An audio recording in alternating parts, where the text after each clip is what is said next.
ومكملين معاكم في برنامج اخبار الفن التشكيلي في معرض ريشه وقلم. ومعانا احدى الفنانات المبدعات اللي مشاركه النهارده معانا، الفنانه التشكيليه سلمى احمد. سلمى محمد؟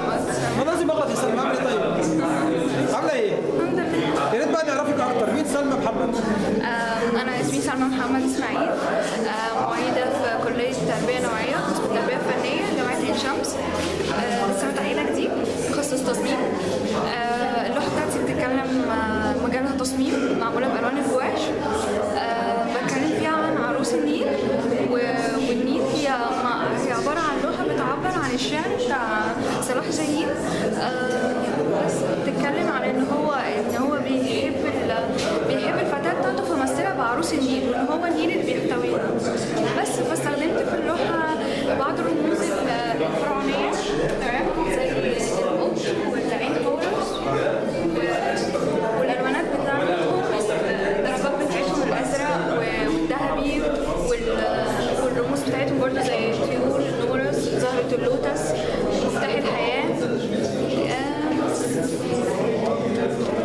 هو السؤال النهارده بما ان المعرض اسمه ريشه وقلم، انت اخترتي القصيده الاول ورسمتي عليها اللوحه، ولا رسمتي اللوحه ودورتي على القصيده؟ لا، اخترت القصيدة وعجبتني وحسيتها وقمت راسمة على اساسها اللوحة. القصيده بتقول ايه بقى؟ ما حدا في الدنيا دي واخد جازاته، ولا حدا بيفكر غير في لذاته.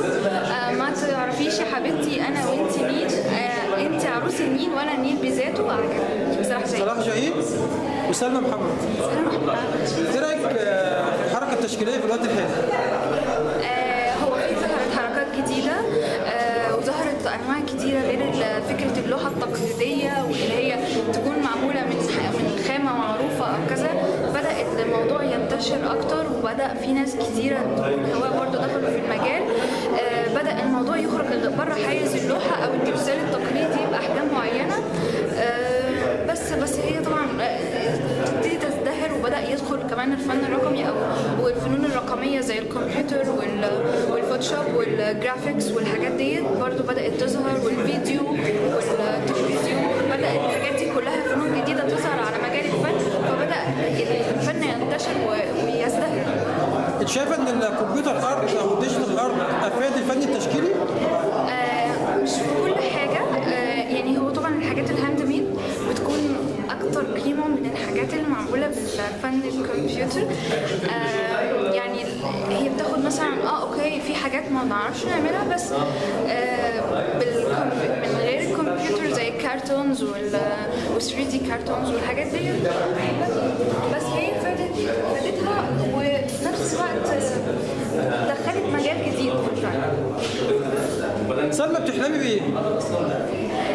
اني اكون فنانة مشهورة ليها اسم، يعني يبقى سامة كده، أكون فنانة معروفة، وأكون ناجحة في شغلي وفي مجالي، والناس تحبني كلهم. يا رب اهم حاجه الناس تحبني. سلمى نورتينا في برنامج اخبار الفن التشكيلي، والف الف مبروك نجاح معرض ريشه وقلم.